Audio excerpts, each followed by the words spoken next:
എല്ലാവർക്കും സലു കിച്ചണിലേക്ക് സ്വാഗതം. ഒരുപാട് നാൾ കഴിഞ്ഞിട്ടാണ് ഇങ്ങനെ ഒരു പ്രഭാതം കാണുന്നത് കേട്ടോ. ശരിക്കും പറഞ്ഞാൽ നമ്മളിങ്ങനെ കണ്ടാൽ ഇങ്ങനെ നോക്കി നിന്നു പോകും. പക്ഷെ നമ്മൾ ശ്രദ്ധിച്ചുകൊണ്ടിരിക്കുമ്പോൾ തന്നെ അറിയാം സെക്കൻഡുകൾക്കകം ഇത് ചേഞ്ച് ആവുകയും ചെയ്യും. അപ്പോൾ അതൊക്കെ കണ്ടു കഴിഞ്ഞ് ആസ്വദിച്ച ശേഷം ഞാൻ കിച്ചണിലേക്ക് വന്നു. കാരണം നിസാറിക്ക് പള്ളിയിൽ നിന്ന് വരുന്ന സമയത്ത് ചായ കൊടുക്കും. അപ്പോൾ അതാണ് ഒരു രീതി എന്ന് പറഞ്ഞാൽ. അപ്പോൾ ആ സമയത്താണ് കറക്റ്റ് എനിക്ക് അറിയാം നിസാറിക്ക് എത്തുന്ന ടൈം. അപ്പം ചായ എന്ന് പറയുമ്പം എനിക്ക് എപ്പോഴും ഇഷ്ടം അടിച്ച ചായ തന്നെയാണ് കേട്ടോ.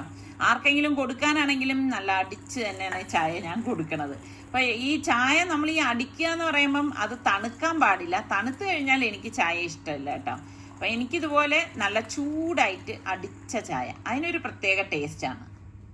ചായയൊടിയൊക്കെ കഴിഞ്ഞ ശേഷം നിസാറിക്ക് പണിപ്പുരയിലേക്ക് പോകാൻ പോവാണ്. പണിപ്പുര എന്ന് പറയുമ്പോഴേക്ക് ഞാൻ ഇതിനു മുൻപ് നമ്മളുടെ വ്ളോഗിൽ കാണിച്ചിട്ടുണ്ടായിരുന്നില്ലേ കൊല പിടിച്ച് നിൽക്കുന്നത്. അപ്പം അതിനിപ്പോൾ ഒന്ന് വെട്ടിയെടുക്കണം. കാരണം അതിൻ്റെ പഴമൊക്കെ ഇങ്ങനെ വെടിച്ചതുപോലെ ഇരിക്കുകയാണ്. അപ്പം എനിക്ക് തോന്നുന്നു ഇത് വെടിച്ച് വരുന്നതാണ്, ഇത് വെട്ടുന്ന ടൈമാണെന്ന് തോന്നുന്നില്ലേ. എനിക്കിതിനെക്കുറിച്ച് കൂടുതൽ അറിയത്തില്ല. അറിയുന്നവരുണ്ടെങ്കിൽ ഒന്ന് കമൻറ്റ് ചെയ്താൽ മതി കേട്ടാ. ഇത് ഏത് സമയമാണ് പരുവം നമ്മൾ തിരിച്ചറിയുന്നതെന്ന് ഇത് കാണുന്ന ഒത്തിരി പേർക്ക് അത് അറിയാമായിരിക്കുമല്ലോ, ഒന്ന് പറഞ്ഞു തന്നെ. അപ്പോൾ അതൊന്ന് വെട്ടിയെടുത്ത് മാറ്റാണ്. കാരണം ഇനി ഇത് ഇവിടെ വച്ചിരുന്നാൽ പറ്റത്തില്ല, അത് ചീത്തായി പോകത്തേ ഉള്ളൂ കേട്ടോ. അങ്ങനെ ഇതിനു മുൻപ് ഞങ്ങൾക്ക് ഇതുപോലെ അബദ്ധം പറ്റിയിട്ടുണ്ട്. പിന്നെ അതുപോലെ തന്നെ ഈ വാഴയിലാണെങ്കിൽ അത്രയും ഇങ്ങനെ ഈ പല ഇതിൽ കണ്ടില്ലേ അഴുകിയൊക്കെ, ഈ ക്ലൈമറ്റിൻ്റെ ഇത് കാരണം മഴയും ഒക്കെ വന്നത് കാരണം ചിലതൊക്കെ ഇങ്ങനെ അഴുകിയൊക്കെ ഇരിപ്പുണ്ടായിരുന്നു. അപ്പോൾ വാഴ ഇങ്ങനെ വെട്ടി മാറ്റുമ്പോഴേക്കും അതിൻ്റെ ഇടയിൽ സപ്പോർട്ടിന് വേണ്ടിയിട്ട് കയർ കെട്ടിയിരുന്നത് സാറിക്ക് ഓർത്തില്ല കേട്ടോ. അപ്പോൾ അതുകൊണ്ടാണ് താഴെ വീഴാത്തത്. അപ്പോൾ ഇതെല്ലാം വെട്ടിയെടുക്കണം. ഇനി ഇതിൽ നിന്ന് വാഴത്തട എടുക്കണം. പിന്നെ അതിൻ്റെ കന്ന് മാറ്റി നടണം. അപ്പോൾ കന്ന് മാറ്റി നടണമെങ്കിൽ തടം എടുത്തിട്ടല്ലേ കന്ന് മാറ്റി നടാനായിട്ട് പറ്റത്തുള്ളൂ. അപ്പോൾ ഇപ്പം നിസാറിക്ക കുറച്ച് തിരക്കായത് കൊണ്ട് നിസാറിക്കാക്ക് അതിന് പറ്റത്തില്ല. അപ്പം ഇനിയിപ്പോൾ ഏതെങ്കിലും പണിക്കാരനെ ഒന്ന് വരാൻ പറയണം. ഈ പണിക്കാരെ കിട്ടാനാണല്ലോ പാട്. എവിടെ ചെന്നാലും നമുക്ക് പണിക്ക് ആളിനെ അന്വേഷിച്ചാൽ ഇപ്പം അങ്ങനെ കിട്ടാൻ ഭയങ്കര ബുദ്ധിമുട്ടാണ്. അത് നമ്മുടെ മലയാളികൾ വന്നാലേ ഇതൊക്കെ ശരിയാവത്തുള്ളൂ കേട്ടോ, അല്ലാതെ ബംഗാളികളൊന്നും അത് ശരിയാവത്തൊന്നുമില്ല. അപ്പം ഇത് കണ്ട, ഇത് കാണുമ്പോൾ എനിക്ക് എപ്പോഴും തോന്നുന്നത് ട്യൂബ് ലൈറ്റ് പോലാണ് തോന്നണത് കേട്ടോ. ഇതുപോലെ വാഴത്തട ഇങ്ങനെ എടുത്തു വെക്കുമ്പോൾ ശരിക്കും അതുപോലെ നിങ്ങൾക്ക് ഫീൽ ചെയ്യുമോ? ചില സംഭവങ്ങൾ എനിക്കിങ്ങനെ കാണുമ്പോൾ എൻ്റെ മനസ്സിൽ ഇങ്ങനെയൊക്കെ ഉള്ള ചിന്തകളൊക്കെയാണ് കടന്നു വരുന്നത് കേട്ടോ. അങ്ങനെ ട്യൂബ് ലൈറ്റ് വെട്ടി മാറ്റിയിട്ടുണ്ട്. അപ്പം ട്യൂബ് ലൈറ്റും കൊലയുമായിട്ട് നിസാറിക്ക വരെയാണ്.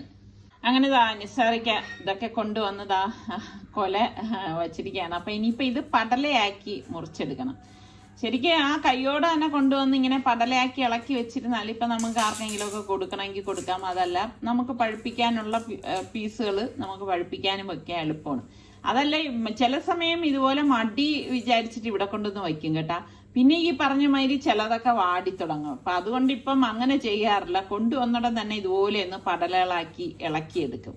ഇതിപ്പം ഫുള്ളായിട്ട് നമുക്ക് വേണ്ട. അപ്പോൾ ഇതിന്ന് ഇതുപോലെ ഇളക്കി എടുത്തിട്ട് നമ്മളുടെ ഇവിടെ അയൽപക്കത്തൊക്കെ ഉള്ളവർക്കൊക്കെ ഇതൊന്ന് കൊടുക്കും. ബാക്കിയുള്ളത് നമ്മൾ ഇവിടെ പഴുക്കാനായിട്ട് മാറ്റി വെക്കും. ഇവിടെ നമ്മളെപ്പോഴും വളരെ കുറച്ച് മാത്രമേ പഴുക്കാനായിട്ട് വയ്ക്കാറുള്ളൂ കേട്ടോ.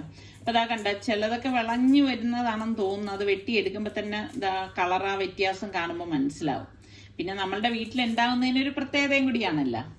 അപ്പൊ എനിക്കാണെങ്കിൽ കുറച്ച് ലവ്ലോലിക്ക കിട്ടിയിട്ടുണ്ടായിരുന്നു. അപ്പൊ ശരിക്കും പറഞ്ഞാൽ നമുക്ക് ഈ ലവ്ലോലിക്ക ഇങ്ങനെ കാണുമ്പോൾ നേരെ എടുത്ത് വായിലിട്ട് കഴിക്കാൻ തോന്നില്ലേ. പക്ഷെ കഴിച്ചു കഴിഞ്ഞാലോ അത്രയും പുളിയായിരിക്കും.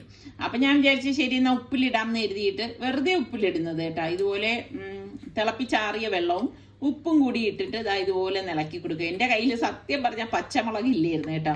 ഇനിയിപ്പോൾ പച്ചമുളക് വാങ്ങിക്കുന്ന സമയത്ത് ഞാൻ കീറി ഇതിലേക്ക് അങ്ങ് ഇട്ട് കൊടുക്കും. പിന്നെ ഇതൊക്കെ ഉപ്പിലിട്ട് വെച്ചിരുന്നുണ്ടല്ലോ, ഇവിടെ ഈ പറഞ്ഞ മാതിരി 2-3 ദിവസത്തിനുള്ളിൽ തന്നെ ഇവരെടുത്ത് കഴിച്ചു തീർക്കും. പിന്നെ ഈ ലവ്ലോലിക്കൊന്നും ഒരുപാട് നാൾ വെച്ചിരിക്കാനും കൊള്ളത്തില്ല. പിന്നെ കുറച്ച് നെല്ലിക്കയും ഉണ്ടായിരുന്നു. അപ്പൊ ആ നെല്ലിക്ക വലിയ കുപ്പിയിലാക്കി ഉപ്പിലിട്ട് വെക്കാണ്. അപ്പൊ നെല്ലിക്കൊക്കെ ഓരോ രീതിയിൽ നമുക്ക് ഉപ്പിലിടാം കേട്ടോ. ചിലരിത് ഇടയ്ക്കൊന്ന് പൊളർന്നിട്ടിടും, പിന്നെ ഒന്ന് വരഞ്ഞിട്ടിടുന്നവരുണ്ടാവും. ഇതിപ്പോ ഞാൻ ഒന്നും ചെയ്യണില്ല, ഡയറക്റ്റ് തന്നെ ഇട്ടിട്ട് തിളപ്പിച്ചാറിയ വെള്ളവും ഉപ്പും കൂടി ഇട്ട് കൊടുക്കാണ്, നേരത്തെ ചെയ്തതുപോലെ തന്നെ. എന്നിട്ടൊന്ന് ഇളക്കി കൊടുക്കും. അപ്പൊ ഞാൻ പറഞ്ഞില്ലേ പച്ചമുളക് വാങ്ങിക്കുന്ന സമയത്ത് ഞാൻ പച്ചമുളക് ഇതിലേക്ക് ഒന്ന് കട്ട് ചെയ്ത് ചേർത്ത് കൊടുക്കത്തേ ഉള്ളൂ.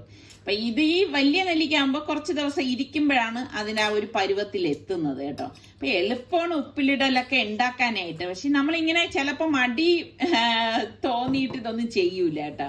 അപ്പോൾ അതാ രണ്ടും ഞാൻ ഇതാ ഉപ്പിലിട്ട് വെച്ചിരിക്കുകയാണ്. ഇനി 2 ദിവസം കഴിയുമ്പോഴാണ് അടിപൊളി ടേസ്റ്റോടുകൂടി നമുക്കിത് കഴിക്കാൻ പറ്റുന്നത്. അപ്പം കറിവേപ്പില ഉണ്ടാ നമ്മുടെ അവിടെ നിന്ന് പറിച്ചുകൊണ്ട് വന്നതാണ് കേട്ടാ. അപ്പം ആ കറിവേപ്പില ഞാൻ എങ്ങനെയാന്ന് വെച്ചാൽ നന്നായിട്ട് ഇതുപോലെ ഇളക്കിയെടുത്തിട്ട് മുൻപൊക്കെ ഞാൻ തണ്ടോട് കൂടിയിട്ട് കഴുകിയിട്ട് അങ്ങ് ഫ്രിഡ്ജിൽ വെക്കുകയാണ് ചെയ്തിരുന്നത്. ഇപ്പം ഞാൻ എങ്ങനെയാന്ന് വെച്ചാൽ ഈ കരിവേപ്പില ഇതുപോലെ ആദ്യം ഇളക്കി വെച്ചിട്ട് അതിൻ്റെ ഇലകൾ ഞാൻ ലാസ്റ്റ് കഴുകി എല്ലാം ഉണക്കിയ ശേഷം ഇലകളിൽ, അതായത് ആ കമ്പിൽ നിന്ന് ഇലകൾ മാത്രമായിട്ട് എടുത്തിട്ട് ഞാൻ കുപ്പിയിലാക്കി വെക്കുകയാണ് ചെയ്യണത്. അങ്ങനെ വയ്ക്കുമ്പോഴേക്ക് പിന്നെ നമ്മൾക്ക് എളുപ്പമാണ് കറികളിലൊക്കെ ചേർത്ത് കൊടുക്കാനായിട്ട്. പിന്നെ ഈ ഡെക്കറേഷൻ വരുത്താനായിട്ട് നമുക്ക് കറിവേപ്പില അങ്ങനെ ഇളക്കി വെക്കുന്നത് കൊണ്ട് കിട്ടത്തില്ല കേട്ടാ. അങ്ങനെയും ഒരു വസ്തുത ഉണ്ട്. അപ്പൊ ഞാൻ പെട്ടെന്ന് ഉണങ്ങിക്കിട്ടെ മുറത്തിൽ തന്നെ ഇങ്ങനെ വെച്ചിട്ട് വെയിലത്തോട്ട് വെച്ചിരിക്കുകയാണ്. അപ്പൊ ആ ചൂട് കൊണ്ട് അത് നല്ലതുപോലെ ഒന്ന് ഉണങ്ങിക്കിട്ടും. പിന്നെ അത് കുപ്പിയിലാക്കി എടുത്താൽ മതിയല്ല. അപ്പൊ ഞാൻ 1-2 വേറെ ജോലി തിരക്ക് കാരണം അപ്പൊ ഞാൻ ഗ്യാസ് തുടയ്ക്കാൻ വേണ്ടിയിട്ട് ലിക്വിഡ് ഒഴിച്ചു വെച്ചിരിക്കുകയായിരുന്നു. ലിക്വിഡും കുറച്ച് സോഡാപ്പൊടിയും കൂടെ ഒഴിച്ചു വെച്ചിരിക്കുകയായിരുന്നു. അപ്പം മോളുടെ അടുത്ത് ഞാൻ പറഞ്ഞു മോളൊന്ന് ബ്രഷ് ചെയ്തെടുക്കാൻ പറഞ്ഞു. അങ്ങനെ അപ്പൊ അവൾ അതൊന്ന് കഴുകി എടുക്കുകയാണ്. അപ്പം നമ്മളെപ്പോഴും കുക്ക് ചെയ്യുന്നത് കൊണ്ട് തന്നെ ഈ ഇതിന്റെ ഈ എന്താ പറയാ അടുപ്പിലൊക്കെ കരി പിടിച്ചതുപോലൊക്കെ ഇരിക്കും കേട്ടോ. എപ്പോഴും ഉപയോഗിക്കുന്നത് കൊണ്ടാണ് അങ്ങനെ വരുന്നത്. അപ്പൊ ഇതില് പറ്റിപ്പോയൊരു കാര്യം എന്ന് പറഞ്ഞാൽ കഴുകി ഇപ്പം ഉള്ള ചൂടില് ഉണക്കിയെടുക്കാനായിട്ട് അവൾ വെയിലത്തേക്ക് എടുത്ത് വെക്കാനായിട്ട് പോവാണ്. അപ്പം വെയിലത്ത് വെച്ച് ജസ്റ്റ് ഒന്ന് ഉണങ്ങിയ ശേഷം ഞാൻ പറഞ്ഞു ഒന്ന് തുണി കൊണ്ട് നല്ലതുപോലെ തുടച്ചെടുക്കാൻ പറഞ്ഞു. കാരണം തുണി കൊണ്ട് തുടച്ചെടുത്താൽ മാത്രമേ നല്ല ഒരു ഉണങ്ങി കിട്ടത്തുള്ളൂ. പിന്നെ നമ്മൾ ഗ്യാസിൽ വെച്ചിട്ട് ഒന്ന് ബർണർ ഒന്ന് ഓൺ ചെയ്ത് വെക്കുമ്പോഴേക്ക് വെക്കും. ഇത് കണ്ടാ മുന്തിരിയുടെ കുരു എടുത്ത് വെച്ചിരിക്കുകയാണെ ഒരിടത്തേക്ക് കൊണ്ടുപോയി നടാൻ വേണ്ടിയിട്ടാണ്. അതും ഒന്ന് ഉണങ്ങി വരുന്നുണ്ട്. ഇങ്ങനെയൊക്കെയാണ് ഇവിടെ ഈ കിട്ടണതൊക്കെ എടുത്ത് വെക്കുന്നത്. അപ്പൊ ഇതിന്റെ ഇടയിൽ ഒരു കാര്യം സംഭവിച്ചു വെച്ചാൽ മോള് ഇതൊന്ന് തുടയ്ക്കാൻ വന്നപ്പോഴേക്കുണ്ടല്ല നമ്മള് സ്ക്രബ് ഇട്ട് ഇതൊന്ന് പിടിച്ചു കേട്ടാ. പിടിച്ചപ്പോഴേക്കും അതിന്റെ അകത്ത് 1-2 സ്ക്രാച്ച് വീണ്. അപ്പൊ ഞാൻ പറഞ്ഞു അവക്ക് അറിയത്തില്ലായിരുന്നു. ഞാൻ പറഞ്ഞു ഇങ്ങനെയുള്ളതൊന്നും നമ്മൾ സ്ക്രബ് ഇട്ട് പിടിക്കരുത് മോളെ, കണ്ടാൽ നിങ്ങൾക്ക് കാണുമ്പോൾ മനസ്സിലാവും. അവിടെ 1-2 എടുത്ത് നമ്മൾ നേരിട്ട് നോക്കുമ്പോൾ നല്ലോണം അങ്ങ് സ്ക്രാച്ച് ആയിപ്പോയി. അപ്പൊ ഞാൻ അങ്ങനെ സ്പോഞ്ച് കൊണ്ട് മാത്രമേ ഇത് ഇങ്ങനെ തുടയ്ക്കാറുള്ളായിരുന്നു. അപ്പൊ അവക്കത് അറിയത്തില്ലായിരുന്നു. അപ്പൊ ഞാൻ പറഞ്ഞു ഇനി ഇങ്ങനെയുള്ള ഗ്യാസ് സ്റ്റോപ്പുകളിലൊന്നും നമ്മൾ ഇതുപോലത്തെ സ്റ്റീൽ സ്ക്രബൊന്നും ഉപയോഗിക്കരുത്, അത് കേടാവും എന്ന് പറഞ്ഞു. അപ്പൊ നമ്മളുടെ റിച്ച് കണ്ട വെയിൽ കണ്ട പാട് തന്നെ അവന്റെ തുണികള് ഫസ്റ്റ് ട്രിപ്പ് നനച്ചിട്ടതാണ് അവിടെ വിരിച്ചിട്ടിരിക്കണത്. അപ്പൊ അടുത്ത ബാച്ച് അവൻ താഴേന്ന് എടുത്തോണ്ട് വന്ന് വിരിക്കാൻ പോവാണ്. എപ്പോഴും നല്ല വെയിൽ വന്നു കഴിഞ്ഞാല് നല്ല കാറ്റും ഒക്കെ ഉണ്ടെങ്കിൽ പെട്ടെന്ന് ഉണങ്ങി കിട്ടും കേട്ടോ. അങ്ങനെ ഒരു എന്താ പറയാ, അങ്ങനെ ഒരു കാര്യം കൂടിയുണ്ട്. എനിക്കാണെങ്കിൽ ഞാൻ എപ്പോഴും പറയുന്ന പോലെ നമ്മൾ തുണികൾ നനച്ചിടുമ്പോ വെയിലത്തിട്ട് തന്നെ ഉണക്കിയെടുക്കാൻ നോക്കണം. അപ്പൊ ഒരു സ്മെല്ലൊക്കെ അങ്ങ് മാറിക്കിട്ടും. അപ്പൊ അങ്ങനെയൊന്നും നമുക്ക് ഗൾഫിൽ സൗകര്യങ്ങളൊക്കെ കുറവുള്ളത് കൊണ്ടാണ് നമ്മൾ അവിടെയൊക്കെ കംഫർട്ടൊക്കെ യൂസ് ചെയ്യുന്നത്. തുണിക്ക് ഒരു സോഫ്റ്റ്നെസ് കിട്ടാനും അതുപോലെ നല്ലൊരു മണം കിട്ടാനും ഒക്കെയാണ്. ശരിക്കും പറഞ്ഞാൽ വെയിൽ കൊണ്ട് ഉണങ്ങുന്ന തുണിയൊക്കെ ഒരു പ്രത്യേക മണമാണ് കേട്ടോ. എനിക്ക് ഭയങ്കര ഇഷ്ടമാണ് ഈ വെയിൽ കൊണ്ട് ഉണങ്ങുന്ന തുണികളുടെ മണം. ആകാശം നോക്കിയൊക്കെ എന്തൊരു ഭംഗിയാണെന്ന്.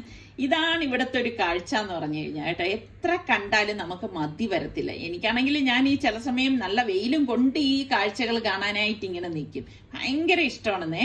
ഞാൻ ഈ കാഴ്ചകളൊക്കെ കണ്ടുകൊണ്ട് നിന്നപ്പോഴേക്ക് റിച്ച് തുണി എല്ലാം വിരിച്ചു കഴിഞ്ഞു. സത്യം പറഞ്ഞാൽ ഒന്നിനും ഒരു മടിയും ഇല്ലാത്ത ഒരാളാണ് നമ്മുടെ റിച്ചു കേട്ടാ. എന്ത് കാര്യമാണെങ്കിലും പറഞ്ഞാലും അല്ലെങ്കിൽ അവന് ചെയ്യാനുള്ളതാണെങ്കിലും അവൻ എടുപിടിയെന്ന് പറഞ്ഞങ്ങ് ചെയ്തോളും. ഒന്നിനും നോ പറയാൻ അവൻ അറിയത്തില്ല, അതാണ് കാര്യം. അപ്പൊ ഞാൻ വിചാരിച്ചു ഇന്ന് നാടൻ വിഭവം ഉണ്ടാക്കാം. അതിന് വേണ്ടിയിട്ട് എനിക്ക് ചില സമയം ഇങ്ങനെയാണ് കേട്ടോ, ഇവിടെ ഒക്കെ വന്നിരുന്ന് ഇങ്ങനെ കുക്ക് ചെയ്യണമെന്ന് തോന്നും. അപ്പൊ അതുകൊണ്ട് ഞാൻ നമ്മളുടെ വെളിയിൽ കിടക്കുന്ന മരത്തടിയില്ലേ അതിലേക്ക് കട്ടിംഗ് ബോർഡ് വെച്ചിട്ട് സവോളയൊക്കെ ഒന്ന് അരിഞ്ഞെടുക്കാണ്. ചില സമയം നല്ല ക്ലൈമറ്റ് ഒക്കെ ആണെങ്കിൽ എനിക്ക് ഇങ്ങനെ കുക്കിംഗ് ഭയങ്കര ഇഷ്ടമാണ് കേട്ടോ. അതുപോലെ നമ്മളുടെ ഇടിക്കല്ലിലേക്ക് ഞാൻ പച്ചമുളക്, ഏലക്ക, പെരിഞ്ചീരകം ഇതൊക്കെ ഇട്ടിട്ട് ഞാൻ ഇന്ന് ഒന്ന് ചതച്ചെടുക്കുകയാണ്. അപ്പൊ നമ്മൾ ഇങ്ങനെയൊക്കെ ചതച്ചും അരിഞ്ഞും ഒക്കെ ഉണ്ടാക്കുന്നതിന്റെ ടേസ്റ്റ് ഒന്ന് വേറെ തന്നെയാണ്. അതിന് ഒരു പ്രത്യേക ടേസ്റ്റ് ഉണ്ട് കേട്ടോ. അപ്പൊ ഞാൻ ഇന്ന് വിറകടുപ്പിലാണ് ഉണ്ടാക്കുന്നത്. അപ്പൊ വിറക് കത്തിച്ചു, അത് കഴിഞ്ഞിട്ട് ഉരുളി വെച്ചു. ഉരുളിയിലേക്ക് ഞാൻ വെളിച്ചെണ്ണയാണ് ഒഴിച്ചു കൊടുത്തിരിക്കുന്നത്. ഇതിൽ പട്ട, ഗ്രാമ്പൂ, ഉലുവ, ഏലക്കായ ഇത്രയും കൂടി ഇട്ട ശേഷം കുറച്ചധികം കറിവേപ്പിലയും കൂടി ഇട്ട് കൊടുക്കുന്നുണ്ട്. അപ്പൊ ആ കറിവേപ്പിലയുടെ നല്ല ഒരു വാസന വരുന്നുണ്ട് കേട്ടോ.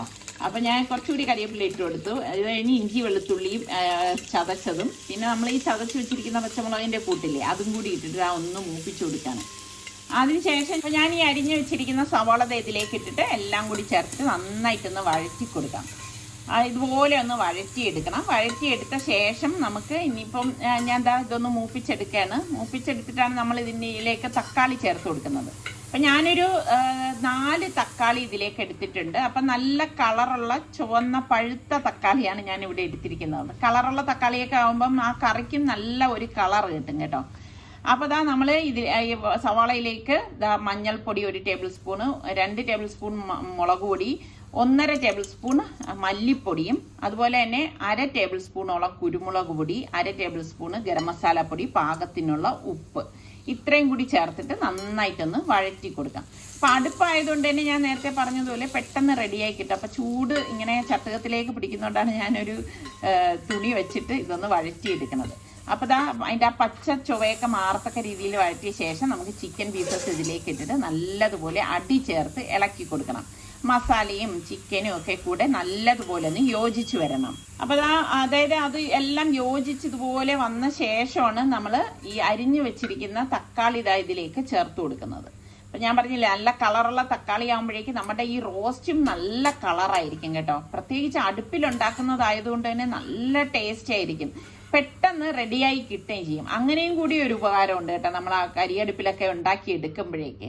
അപ്പോൾ ഒരു 25 മിനിറ്റ് ഒക്കെ ആകുമ്പോഴേക്കും നമ്മുടെ ചിക്കൻ ഇവിടെ റെഡി ആയിട്ടുണ്ട്. നല്ല അടിപൊളി ചിക്കൻ റോസ്റ്റാണ്. പൊറോട്ട, പത്തിരി, ഇടിയപ്പം, നെയ്ച്ചോറ് ഇതിൻ്റെയൊക്കെ കൂടെ കഴിക്കാൻ പറ്റിയ ഒരു നല്ല സൂപ്പർ റോസ്റ്റ് തന്നെയാണ് കേട്ടോ. അപ്പം നിങ്ങൾ അടുപ്പൊക്കെ ഉള്ളവർ ട്രൈ ചെയ്യാത്ത ഈ രീതിയിൽ ട്രൈ ചെയ്ത് നോക്കണം. തീർച്ചയായിട്ടും നിങ്ങൾക്ക് ഇഷ്ടപ്പെടും. അപ്പം ഇന്നത്തെ ഈ എപ്പിസോഡ് നിങ്ങൾക്ക് എല്ലാവർക്കും ഇഷ്ടമായെന്ന് വിശ്വസിക്കുന്നു. അപ്പോൾ സബ്സ്ക്രൈബ് ചെയ്യാതെ കാണുന്ന ആരെങ്കിലും ഒക്കെ ഉണ്ടെങ്കിൽ നിങ്ങൾക്ക് നമ്മുടെ ചാനൽ ഇഷ്ടപ്പെട്ടാൽ സബ്സ്ക്രൈബ് ചെയ്യാനോ ബെല്ലൈക്കൺ പ്രസ് ചെയ്യാനൊന്നും മറന്നു വരുതേ.